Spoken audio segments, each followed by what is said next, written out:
guys, it's Reagan and welcome back to another video. Today's video I'm very excited for because it's going to be a rather large unboxing book haul. It's that time of year where every book is both coming out, but I'm also buying so many books because I keep watching other people's favorite books of the year videos. So you could say, in a way, that the internet made me buy these books. But before we jump into the books themselves, first a word from this video's sponsor, which is Curology. I'm so excited to be partnering up with Curology once again for a video. I have been using Curology basically on a daily basis for almost 6 months now, and I can say with my full heart that I love their products so much. But if you're not familiar, Curology is the leader in made-for-you prescription skincare. Basically, through their site, you're not only able to shop a wide array of like fantastic standard skincare options from cleanser to moisturizer to lip balm, but also through their site, you're also to connect directly with a dermatology provider and be able to gain access to skincare products with active ingredients to fight things from acne to fine lines and wrinkles. Alongside working directly with a dermatology provider, they also have super handy tools online like their skincare-based quiz to ensure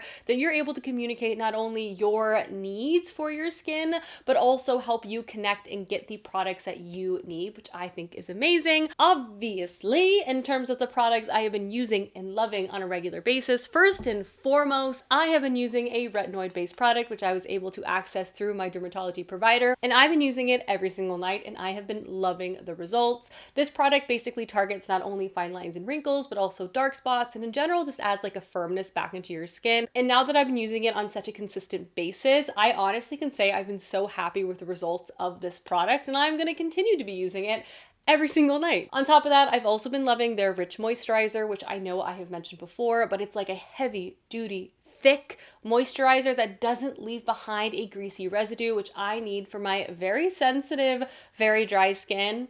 I've been loving this. Again, I do have a very special offer with Curology, which I will have linked down below. If you guys want to click that link, you'll also be able to learn more about all their different products and their site and offerings. Again, big shout out to Curology for sponsoring this video. I love your products so much. Alrighty, starting off this book haul, I'm gonna unbox two books that are from the UK, which I am so excited about, and they go together. So we're gonna unbox them at the same time. All right, we have book one. Almost. There we go. Book two. And the two books that I bought from the UK is first the Ballad of Never After by Stephanie Garber, and then of course A Curse for True Love, which are books 2 and 3 to the Once Upon a Broken Heart series.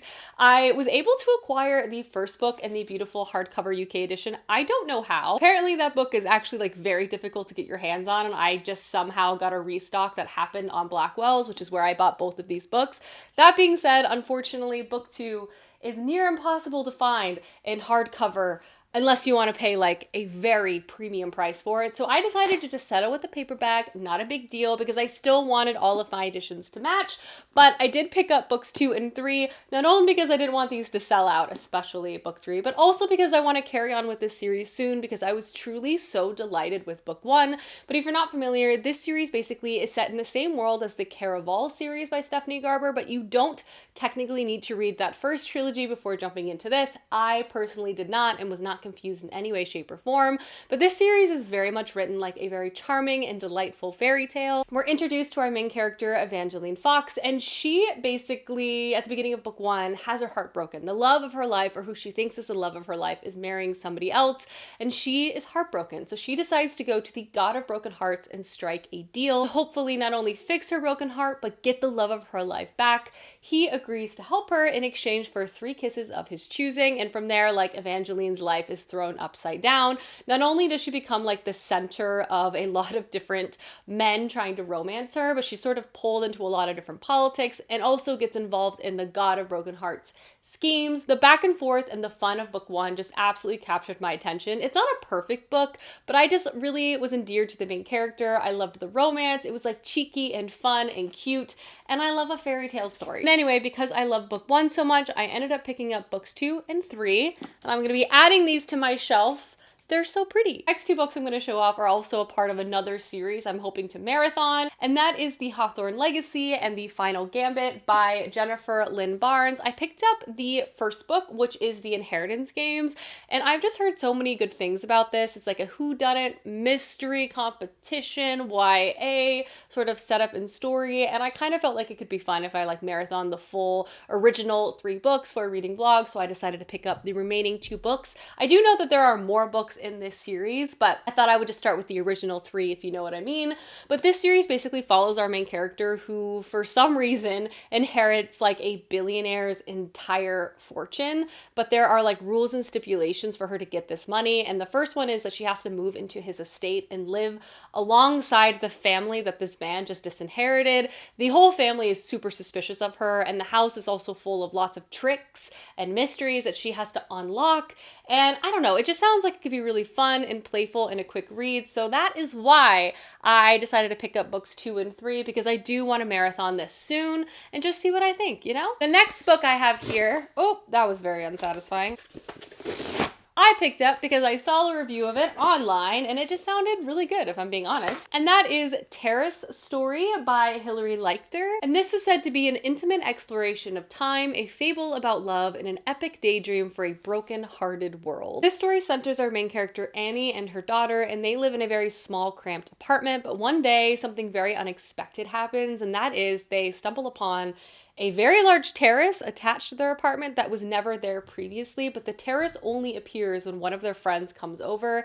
This sets off a chain of events where like other rooms and additions to their apartment begin to appear, but every appearance has a consequence. This just sounds really whimsical. Obviously, it's described as a fable about love, which in general, I love strange stories that lean in the fable direction.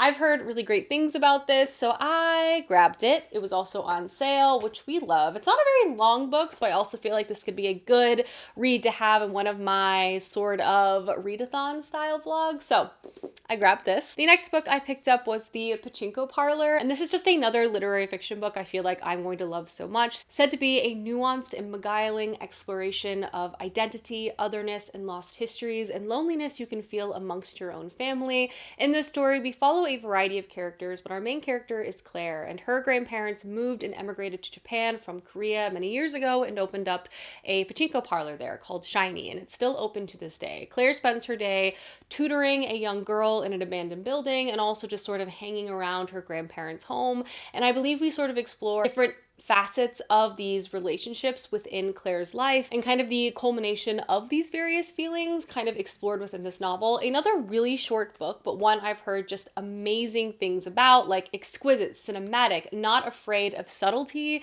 and all of those things just like really call out to me. This author in particular has quite a few books I'm really interested in picking up and reading, but I decided to start here and we will go from there. But I have a feeling I'll be reading a lot of this author's works. The next book I have to show off was one of my more anticipated releases for this year, and that is Emily Wilde's Map of the Otherlands by Heather Fawcett. This is book 2 to the Emily Wilde series, the first one being Emily Wilde's Encyclopedia of Fairies, and this is like a cozy, endearing, romantic fantasy story that has so many different delightful inputs. In this series, we're introduced to our main character, Emily Wilde, and she is one of the foremost experts on fairies, and she's also an academic and teaches at Cambridge, and she has been working on an encyclopedia to sort of house all the different stories of fae and all of their lore in one central location. At the beginning of book 1, we find her in this sort of remote town investigating a few remaining stories that she needs, but things get rather complicated, not only because the town doesn't like her too much, but her co-worker named Wendell also arrives, and he's very charismatic and in some ways Emily's opposite. She begrudgingly begins to work with him and they also begin to work close. I love this series because one, Emily Wilde is just great. This book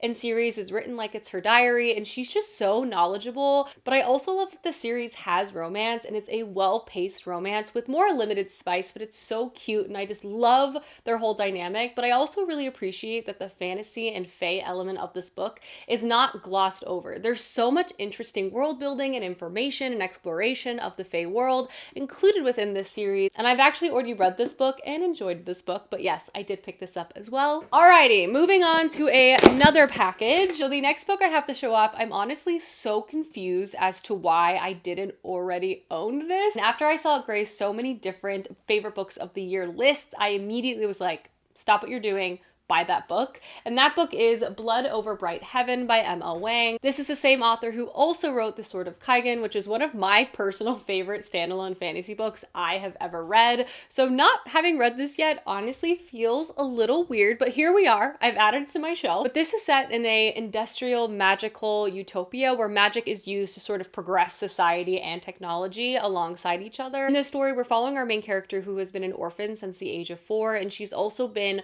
pursuing becoming a high mage her entire life and basically trying to break down a bunch of barriers because as a woman she would be the first high mage ever admitted into the university. When she gains admittance into this university, she realizes that her obstacles have only just begun. All of her colleagues will stop at nothing to try to see her removed from the position she finds herself in, including assigning her a janitor to be her research assistant. But what they don't know is that this janitor actually has a past of their own and has a lot of skill sets that could be useful to our main character. This results in these two outsiders beginning to work together, and they begin to like uncover all sorts of magical secrets. Again, I've heard so many fantastic things about this book. I already know I love this author and their writing, so I'm so excited to add this to my shelf and hopefully read this soon. The next few books I have to show off, I honestly just went a little wild at my local bookstore, and one of the first books I grabbed was Hild by Nicola Griffith. This book I feel like is a culmination of just so many different inputs I personally love so much. This is, I believe, a fantasy novel, but it's also very much a historical fiction novel, but also influenced by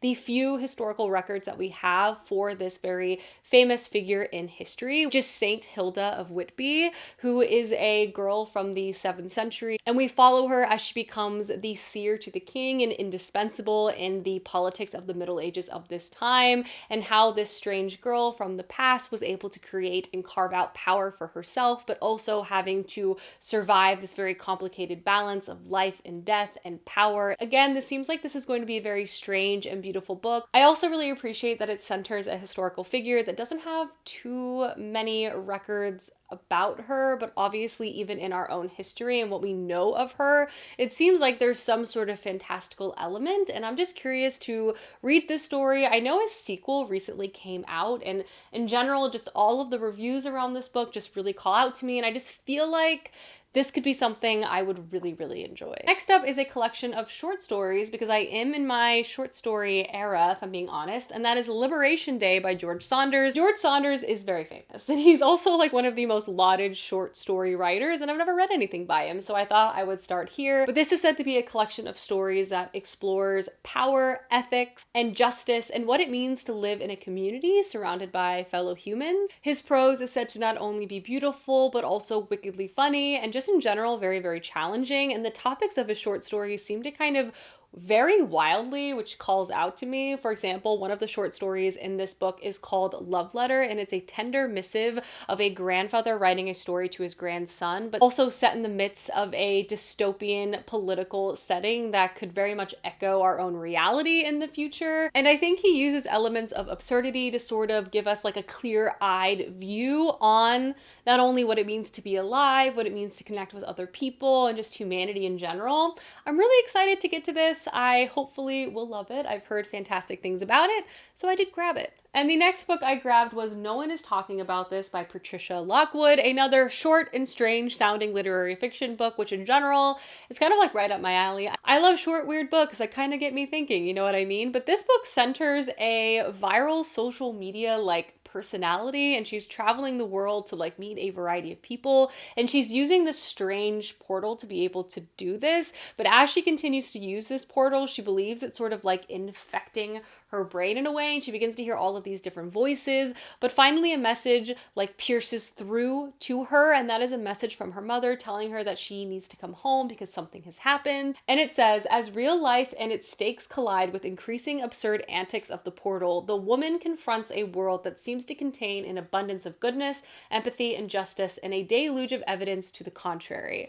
I believe this book is going to be a ride. Even the synopsis is sort of unclear in terms of exactly what this book is about, but I think we're just going to be experiencing a whole gambit of emotions. I believe this book is really going to play with irony and just sort of subvert a lot of different things, and I'm excited about this. Alrighty, moving on.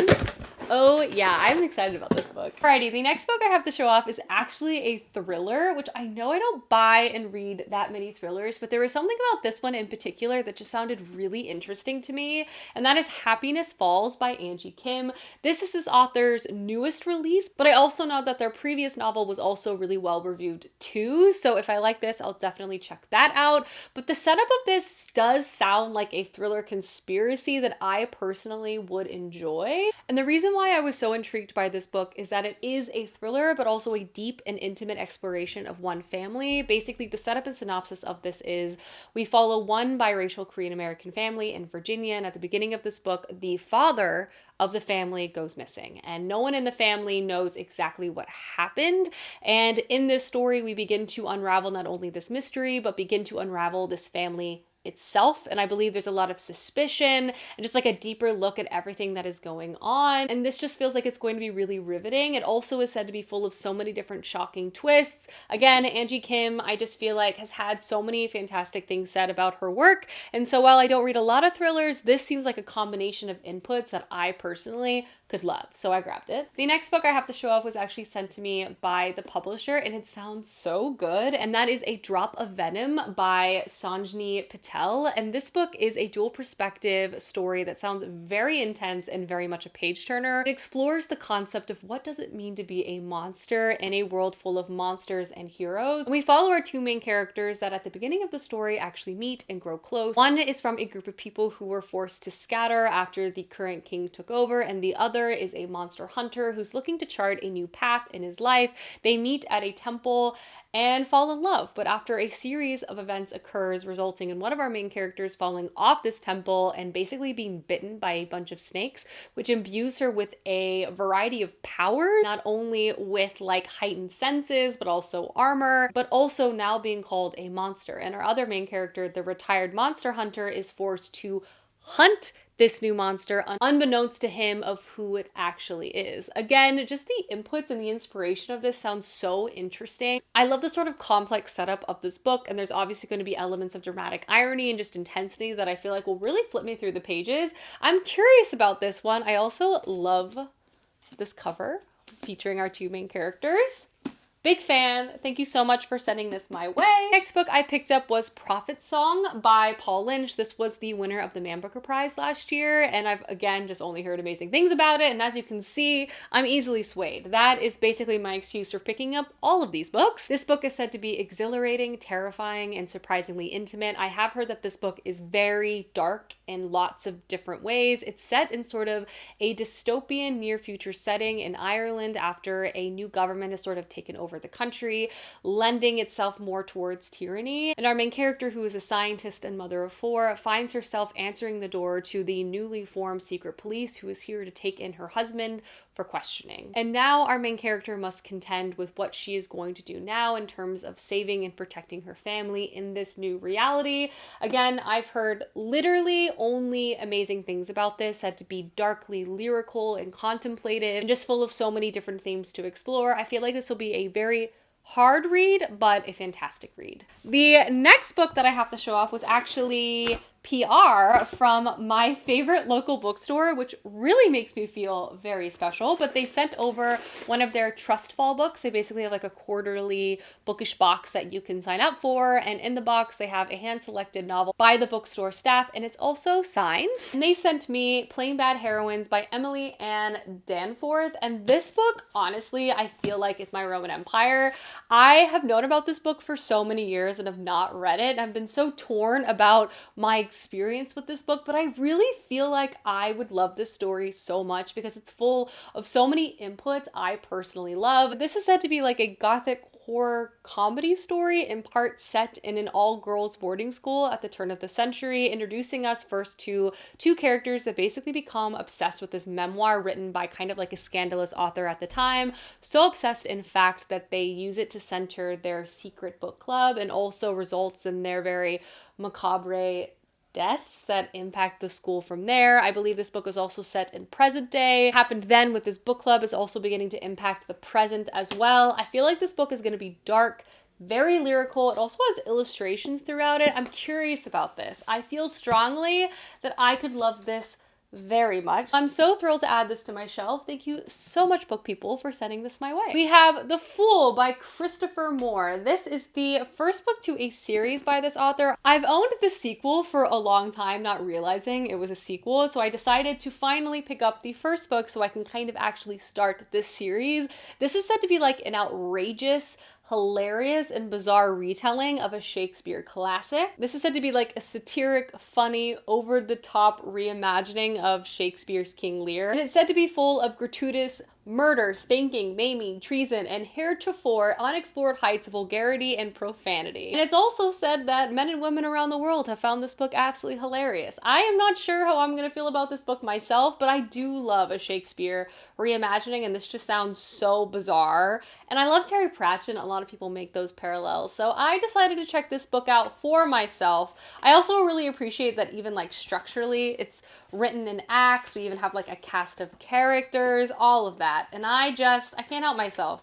Give me a Shakespearean retelling, I will read it. Alrighty, we are officially in the home stretch with the last two books to show off. The first one, okay, I feel like I'm gonna read this book super soon, and that is the Jad Air by Sarah Heisman. This is an Egyptian-inspired high fantasy debut novel, but what really intrigued me is outside of the inputs that honestly sound super cool, a lot of people also describe this to be pretty like romantic-y leaning, but also that the fantasy inputs are really, really good. If there's one type of book I'm constantly on the hunt for, it's a book that has a great balance between romance and fantasy, because I love like angsty romantic charm, you know, but I also appreciate when that can be paired with a really good fantasy landscape and stories. So crossing my fingers with this one. I believe this is a setup for enemies to lovers, but in this book we're introduced to our main character Sylvia, and the kingdom of Jad, 10 years prior to the start of this novel, was burned down, and every member of that royal family was killed off.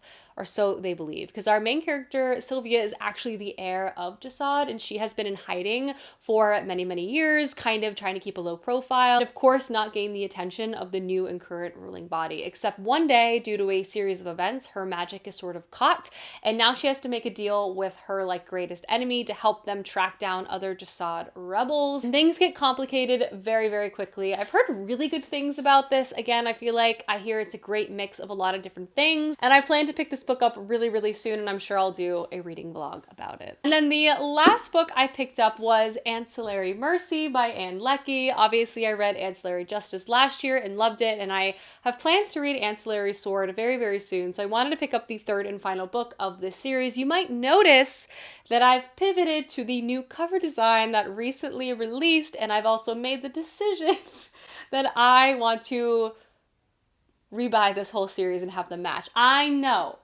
it's unnecessary, but I do love these redesigns, and there's more books in this world and they all have this new cover design, and I do want them to match. And I do appreciate like the bright, bold colors from my bookshelf, but there we are. So yeah, I did buy this in the new cover design because I'm weak, but what is this series about? This is a sci-fi series that has absolutely hooked me. It's so imaginative and explosive, but in it we're introduced to our main character Breck, and who at the beginning of book one we find her on like a remote icy planet, and she's trying to get her revenge. Cycle between present day chapters of Breck, but we also read in the past where we get to know Breck, who she once was, which was the Justice of Torin, which was a spaceship that she existed as for thousands of years. Alongside existing as a spaceship, she also was connected via consciousness through 20 different ancillaries, and this sort of collective experience was a way that she lived for, again, a very long time. But again, we find Breck in present day as a singular person, and we know that something must have happened. Throughout book one, we sort of begin to uncover this past, but also the present day conspiracy that is gripping this sci-fi world, and it was so good. I love book one. I plan to read book two soon, so I had to have book three on hand, so here it is, and it's beautiful, new, turquoise color. People might say this is a little too minimalist, which I hear, which I see, but I just love the use of color too much. Alrighty guys, that is my very large book haul. Again, big shout out to this video's sponsor, which is Curology. I will have a link down to their site as well as my special offer down below. But I hope you guys enjoyed this video, and I will see you soon with another one soon. Goodbye!